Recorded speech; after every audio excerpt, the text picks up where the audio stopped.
Hi guys and girls, Glad Keeper here. Today we're going to talk a little bit about trailer security. A lot of people have receivers on your vehicles and you tow some pretty expensive stuff. I know you buy nice locks for it, you want to keep it secure. But just how secure is your trailer when it's attached to your vehicle? Let's take a little look at that.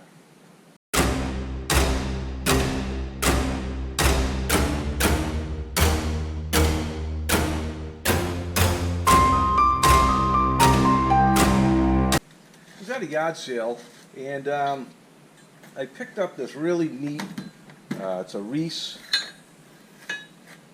tri-ball with hook hitch for my receiver on my car. And I think I paid $5 for it. The reason it was so cheap was it had this lock on it. And they didn't have the key to the lock. They lost the keys to the lock. And so they were just selling it for $5. And I figured, what the heck, I'll take it home. I could cut this off with my bandsaw if I wanted to. I could also cut it off with the torch even easier. But what I'm going to do is, what I did do is I drilled this out. I put an 1/8" drill bit, high-speed steel drill bit, into my drill, and I drilled this lock out. Again, just 1/8". One pass right through, and lo and behold, it opened right up. Okay? So your trailer isn't as secure as you think it is. This is a $35, anywhere from like $25 to $35 lock for your trailer hitch. Don't be fooled. You put this on your vehicle, it is not really secure. Again, I think it took me 30 seconds, all of 30 seconds, to drill this thing through.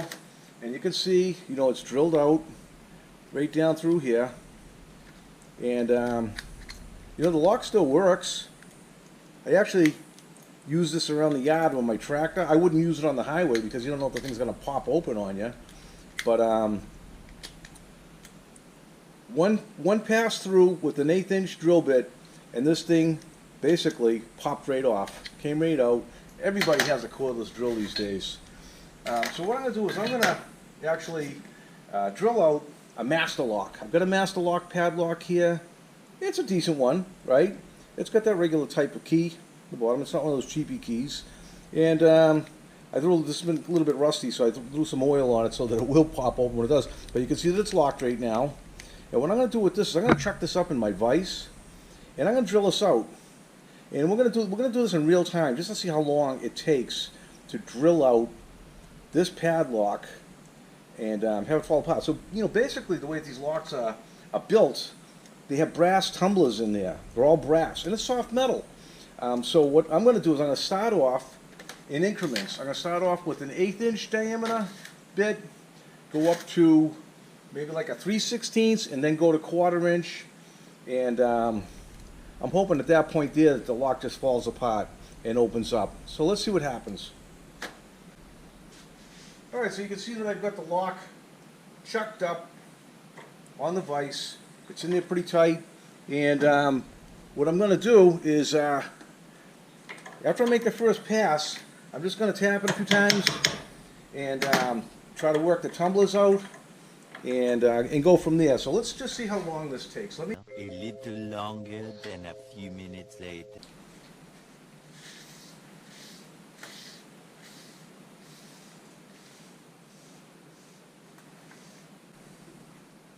Okay, so of course I didn't have the video camera on when I drilled this out, and to be honest, I used this lock.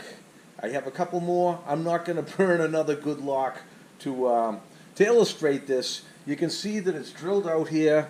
I started off with an 1/8". I went up to 3/16, and then I went to a 1/4 inch, and I just kind of wiggled it around a little bit to work the tumblers out. And it took about 6 minutes, a little bit longer than I expected. To be honest, I think if I had just started with a 1/4 inch drill bit, this would have came apart in maybe a minute and a half. I like to go up in increments because that sharp drill bit will catch that soft brass, and it might just snap the bit. So again, these locks aren't as, they're not as secure as you think that they would be. If you get a lock, this lock here, I had it chucked up in the vise. if you were going to do this, you know, for all practical purposes, you would probably have a pair of channel locks to, you know, maybe someone else will be holding it while you're drilling it out so it's not flopping around. You know, I had the luxury of a vise here, but you could certainly do it, but holding it with a pair of channel locks as well. So right around 6 minutes to drill this one out. Again, this guy here, 30 seconds, and it was popped open. I couldn't believe it. It was just, you know, you think that you're doing the right thing. You're buying a nice lock for your trailer, and it might just be nice looking. It might not be as secure, again, as you think it is. All right, so that's a wrap from Clad Keeper's Garage. Hope to see you again soon. And maybe I'll cut that piece of thread off my shirt if I can find it. There we go.